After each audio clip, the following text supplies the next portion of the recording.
श्रावणी मेले की तीसरी सोमवारी के बाद जिला प्रशासन ने प्रेस कॉन्फ्रेंस कर दी बड़ी जानकारी। कहा, श्रद्धालुओं की अत्यधिक भीड़ और देवघर से बासुकीनाथ जाने वाली गाड़ियों से अधिक किराया वसूलने और बस न मिलने की स्थिति में श्रद्धालुओं के द्वारा जिस प्रकार विरोध प्रदर्शन किया, जिसे देखते हुए जिला प्रशासन की ओर से रविवार, सोमवार और मंगलवार को देवघर बासुकीनाथ के लिए 10 नई बसें चलाने का फैसला लिया गया है और गाड़ियां देवघर बस स्टैंड से चलाया जाएगा। साथ ही किराया भी निर्धारित किया जाएगा जो बसों पर डिस्प्ले किया जाएगा। साथ ही जिला प्रशासन ने मंदिर से संबंधित लेखा जोखा को जारी कर कहा कि 10 दिनों में 27,49,495 श्रद्धालुओं ने बाबा पर जलार्पण किया। साथ ही साथ वैद्यनाथ धाम मंदिर में जलार्पण करने पहुंचे कांवड़ियों ने बाबा वैद्यनाथ धाम मंदिर के विकास के लिए 2,88,26,055 रुपये का नगद दान भी मंदिर को दिया।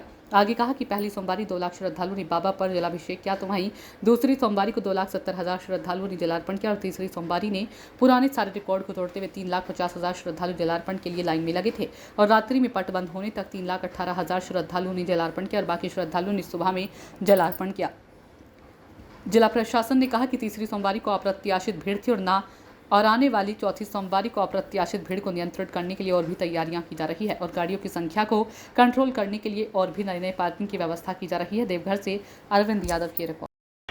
जो कांवरियों की संख्या है जिन्होंने बाबा पे जलाभिषेक किया जब से राजकीय श्रावणी मेला 2024 का शुभारंभ हुआ है, वो संख्या 27,50,000 की संख्या है, राउंड फिगर है ये। और बाबा मंदिर को जो आय प्राप्त हुई है इस दौरान वो है 2,88,26,000। इसमें सबसे बड़ा जो योगदान रहा है वो शीघ्र दर्शन का जो 60% का अनुपात में आय बाबा मंदिर को प्राप्त होती है वो है। उसके पश्चात बाबा मंदिर में जो हमारे कोष हैं, विभिन्न कोष जिनमें दान दिया जाता है, उनसे आय प्राप्त होती है। या ट्रैफिक जो समस्या है उसके लिए क्या पहल की जा रही है सर? ट्रैफिक का जैसे पिछले 3-4 दिन में भी ये बहुत दिक्कत आई है कि कुछ जगह पे कांवरियों को गाड़ियाँ नहीं मिली बासुकीनाथ जाने के लिए। ये कांवरिया वो हैं जो कि पैदल आते हैं, कांवरिया पथ होते हुए आते हैं और उसके बाद उनको पब्लिक ट्रांसपोर्ट से बासुकीनाथ जाना होता है। सर लगातार घोरबारा से लेके खरगजर तक जाम लगा रहता है सर। हुआ नहीं है तो जो कांवरिया हमारे पैदल आ रहे हैं उनके लिए हम लोग व्यवस्था कर रहे हैं ताकि उनको कोई दिक्कत नहीं हो। इसके लिए जिला बोले या रोक रहे? नहीं, बोल। इसके लिए जिला प्रशासन ने ये व्यवस्था की कि अपने स्तर से जिला प्रशासन 10-12 बसेस को चलवाएगा।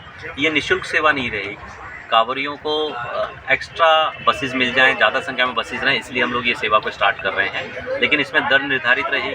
कहीं पे भी यदि किसी कांवरिये से कोई दर से ज़्यादा ले रहा है तो हम लोग उसके लिए ग्रीवांस सेल बना रहे हैं, तुरंत कंप्लेन कर सकते हैं।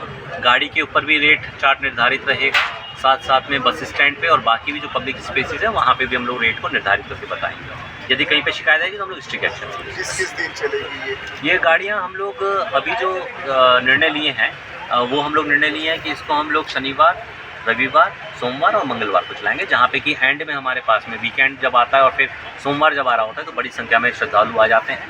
उतनी ही बड़ी संख्या में श्रद्धालु फिर यहाँ से बाबा का दर्शन करने के बाद में बासुकीनाथ निकलते हैं। सर क्यू में लगे महिला और बच्चों को काफ़ी परेशानी होती है, उसके लिए कुछ स्टेप उठाया गया है? अनफॉर्चुनेटली ये बात सच है कि जब क्यू में लग जाते हैं तो लंबे समय तक एक जगह पे रुकना पड़ता है। कई जगह पे हमारे होल्डिंग पॉइंट्स बने हुए हैं, तो होल्डिंग पॉइंट्स पर रुकने में कोई दिक्कत नहीं है। वहाँ पे शौचालय की व्यवस्था है, वहाँ पे पंखे लगे हुए हैं, वहाँ पे रेस्ट किया जा सकता है, वहाँ पे पीने के पानी की व्यवस्था भी है। प्राइवेसी ही रहती है वहाँ पे कुछ स्पॉट्स पे जहाँ पे कि महिलाएं अपने बच्चों की केयर कर सकती हैं। लेकिन जब वो रूट लाइन में वापस आ जाते हैं और रूट लाइन क्योंकि चलता रहता है, डायनामिक रूट लाइन है, तो कई बार उनको ये दिक्कत आती है कि आधा घंटा, पौना घंटा एक जगह पर खड़ा रहना पड़ता है और बड़ी भीड़ होने के कारण, बड़ी संख्या में श्रद्धालु होने के कारण कई जगह पे उनको दिक्कत हो जाती है। तो इसके लिए हम लोगों ने ये निर्णय लिया है अभी कि रूट लाइन से जस्ट पैरेलल हम कुछ इंपॉर्टेंट स्पॉट्स पे विश्राम गृह बना रहे हैं बच्चों के लिए और महिलाओं के लिए। इनकी कैपेसिटी एक समय में ये 40-50 महिलाओं और बच्चों को रख सकते हैं। यहाँ पे पानी की व्यवस्था रहेगी, पंखा रहेगा, चेयर्स रहेंगी अवेलेबल। बच्चों के लिए अगर वो डायपर्स चेंज करना चाह रहे हैं तो वो भी हम लोग प्रशासन के स्तर से दिलवा रहे हैं। वहाँ पे साथ में जूस की व्यवस्था रहेगी, बिस्किट्स की व्यवस्था रहेगी। तो यदि किसी माता को ऐसा लगता है कि उनको अपने बच्चों को निकल के थोड़ा रेस्ट लेने की आवश्यकता है तो वो निकल सकते हैं, इस विश्राम गृह में थोड़ी देर वेट कर सकते हैं। जब लाइन दोबारा चालू हो जाएगा और उनको लगता है कि वो लाइन में जाने के लिए दोबारा तैयार है तो वो लाइन में दोबारा चल सकते हैं। ट्रैफिक समस्या से काफ़ी दिक्कत का सामना करना पड़ रहा है, एक बड़ा चैलेंज है ट्रैफिक। देखिए, ट्रैफिक का मेन चैलेंज इसलिए भी है क्योंकि अप्रत्याशित संख्या में हमारे यहाँ पे श्रद्धालु अभी आ रहे हैं पिछले 4-5 वर्ष का अगर हम लोग श्रावणी मेला देखें, जिसके कारण मैंने आपको विभिन्न कारण बताए मैंने जैसे आपको, उसके बाद में अब ये फुल फ्लेज श्रावणी मेला में इतनी बड़ी संख्या में अभी कांवड़िया हमारे पास में आ रहे हैं। तो जितनी संख्या में कांवड़िया आ रहे हैं उतनी संख्या में पब्लिक ट्रांसपोर्ट अवेलेबल नहीं हो पा रहा है या उनकी संख्या कम हो जा रही है। इसीलिए मैंने बताया कि जिला प्रशासन अपने स्तर से ये करेगा, गाड़ियों को चलवाएगा। ये निःशुल्क सेवा नहीं रहेगी, लेकिन गाड़ियों को संचालित हम लोग अपने सहयोग से करवाएंगे। सर, जाम से निजात पाने के लिए क्या स्ट्रेटेजी अपनाई जाएगी?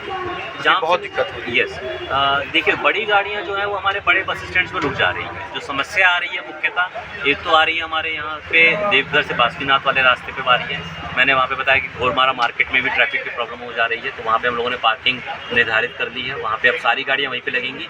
दुकान के सामने अगर कोई गाड़ी लगाता है तो वहाँ पे हम चालान काटेंगे, फाइन काटेंगे, और इसमें दुकानदार की भी जवाबदेही रहेगी कि अपनी दुकान के सामने नहीं लगवाएंगे। दूसरा, इसके अलावा ये है कि जो अनाधिकृत वाहनों का प्रवेश हो जा रहा है, उसके लिए अभी हम लोगों ने स्पॉट्स को चिन्हित किया है, वहाँ पे भी बैरिकेडिंग करवा देंगे, अनाधिकृत वाहनों का प्रवेश वहाँ पे। ये चैलेंज के रूप में हो रहा है सर कि मंडे के ही दिन पिक पॉकेटिंग बहुत ज़्यादा हो रही है। क्या कार्रवाई हुई है, कितने लोग इसमें अरेस्ट हुए हैं और कैसे रोका जा सकता है सर ये? देखिए, जैसा कि आप जानते हैं लाउडली सर, सॉरी। कि जैसा कि आप जानते हैं कि कांवड़ियों के रूप में काफ़ी जगह से आसनसोल है, बगल में चंद्रमंडी है, और भी 1-2 जिले हैं बिहार के, जहाँ से कांवड़ियों के भेष में चोर वगैरह आ रहे हैं और यहाँ पे काफ़ी ज़्यादा मोबाइल वगैरह की चोरी हो रही है।